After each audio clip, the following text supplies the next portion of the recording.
இப்போ இரண்டாவது தீர்மானத்தில் என்ன சொல்றாங்கன்னா, மக்கள் தொகை அடிப்படையில் பாராளுமன்ற உறுப்பினர்கள் மட்டும் இல்லைங்கன்னா சட்டப்பேரவை உறுப்பினர்களும் கூட, ஏன்னா ஒரே நேரத்தில் ரெண்டும் நடக்கணும்.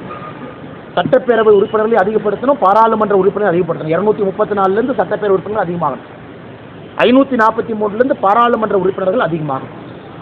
இது ஏன் அதிகமாகணும்? இது கண்டிப்பாக அதிகமாகணும், அது எந்த மாற்று கருத்து இல்லைங்கன்னா. எப்படி அதிகமாகணும் அதற்கான மாற்று கருத்துக்கள் நம்ம எல்லோருக்கும் இருக்கு.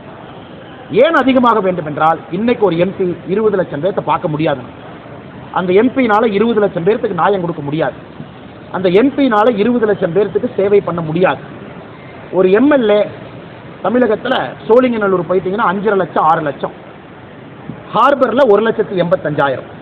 இதெல்லாம் தமிழகத்தில் இருக்கக்கூடிய பெரிய தொகுதி சிறிய தொகுதி அடிப்படையில்.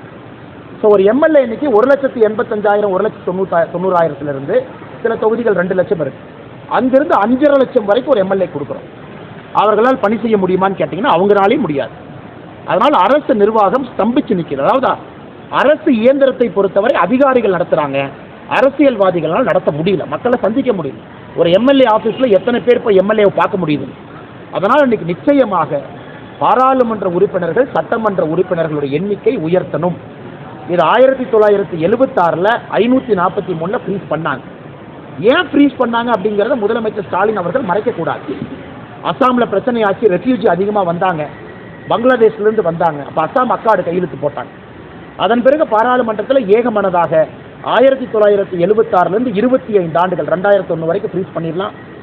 2001 வாஜ்பேயியா மறுபடியும் 25 ஆண்டுகள் ஃப்ரீஸ் பண்ணாங்க, 91வது அமெண்ட்மெண்ட். இன்னைக்கு 2026 வரைக்கும் தான் ஃப்ரீஸ் இருக்குன்னா.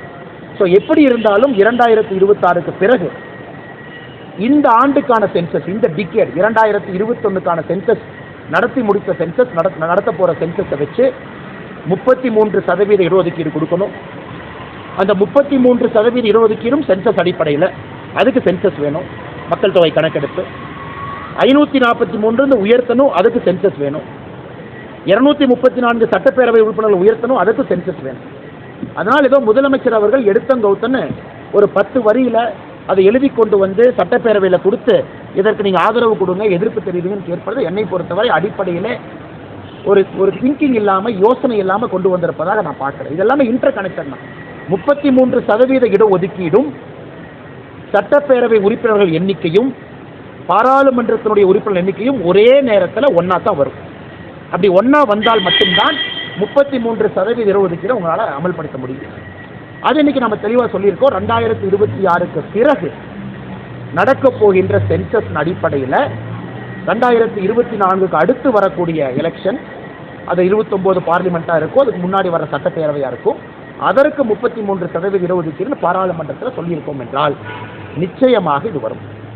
இப்போ இரண்டாவது கருத்து, பாரதிய ஜனதா கட்சி தமிழகத்தில் மக்கள் தொகை அடிப்படையில் மட்டும் இந்த உறுப்பினர்கள் எண்ணிக்கை அதிகரிப்பதை எப்படி பார்க்குறீங்க? ஸோ பாரதிய ஜனதா கட்சி இதை தெளிவாக சொல்லிக் கொண்டிருக்கின்றோம். மக்கள் தொகை மட்டுமே ஒரு கணக்கீடாக இருக்கக்கூடாது என்பதிலே பாரதிய ஜனதா கட்சி தமிழகத்தினுடைய கருத்து தொடர்ந்து சொல்றோம். Population is not the only criteria. காரணம், இன்னைக்கு ஒரு மாநிலத்தினுடைய டோட்டல் ஃபர்டிலிட்டி ரேஷியோ டிஎஃப்ஆர், அதாவது சராசரியாக ஒரு தாய்க்கு எத்தனை குழந்தை பிறக்கிறாங்க, இந்தியாவுடைய ரீப்ளேஸ்மெண்ட் ஃபர்டிலிட்டி லெவல் 2.1ங்கண்ணா. இன்னைக்கு சில மாநிலங்கள் 3 இருக்கு, சில மாநிலங்கள் 1.7 இருக்கு, சில மாநிலங்கள் 2.1 மீட் பண்ணியிருக்கோம். தமிழகம் போன்ற மாநிலங்கள் பாப்புலேஷன் கண்ட்ரோலில் 1.92 2.1 இருக்கு.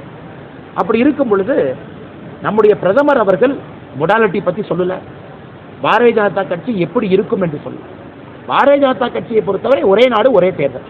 பாரதிய ஜனதா கட்சியை பொறுத்தவரை உறுப்பினர்களுடைய எண்ணிக்கை அதிகப்படுத்தும்.